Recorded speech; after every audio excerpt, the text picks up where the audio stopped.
കോഴിക്കോട് പന്തിരിക്കരയിൽ പുലി ഇറങ്ങിയതായി സംശയം. പുലിയെ കണ്ടു എന്ന് നാട്ടുകാർ അറിയിച്ചു. വനംവകുപ്പ് ഉദ്യോഗസ്ഥർ പ്രദേശത്ത് പരിശോധന നടത്തി. ഈ പ്രദേശമാകെ പരിശോധിച്ചിട്ടുണ്ട്. എന്നാൽ ഇതുവരെ നമുക്ക് ആ വന്യജീവിയെ കണ്ടെത്താൻ വേണ്ടി കഴിഞ്ഞിട്ടില്ല. അതുകൊണ്ട് തന്നെ പരിശോധന തുടരുകയാണ്. ഇവിടെ പുലി കണ്ടു എന്നുള്ള രൂപത്തിലുള്ള വ്യാപകമായ പ്രചരണങ്ങൾ നടക്കുന്നുണ്ട്. അത് കേട്ട് ആളുകളാകെ ഭയപ്പെടേണ്ടതില്ല. മറിച്ച് നല്ല ജാഗ്രതയും ശ്രദ്ധയും ഉണ്ടായാൽ മതി. അരുൺ പൂപ്പറമ്പയുണ്ട് കോഴിക്കോട്. നരുൺ, ഇപ്പോൾ എന്താണ് വനംവകുപ്പ് ഔദ്യോഗികമായി സ്ഥിരീകരിക്കുന്ന കാര്യങ്ങൾ?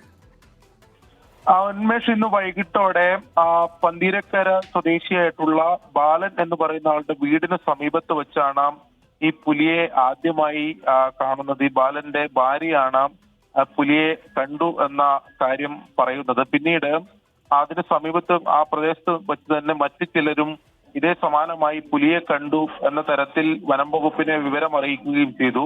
ഇതേ തുടർന്നാണ് വനം വകുപ്പ് ഉദ്യോഗസ്ഥർ ആ പ്രദേശത്തെത്തി പരിശോധന തെരച്ചിൽ നടത്തിയത്.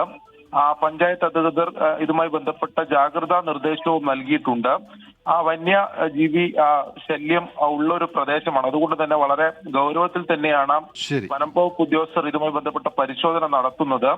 നിലവിൽ അവരുടെ പരിശോധനയിൽ പുലിയെ കണ്ടെത്താൻ സാധിച്ചിട്ടില്ല. എന്നാൽ നാളെയും ഇതുമായി ബന്ധപ്പെട്ട പരിശോധന തുടരും. നാളെയും തെരച്ചിൽ ഉണ്ടാകുമെന്നാണ് ഇപ്പോൾ അറിയാൻ കഴിയുന്നത്.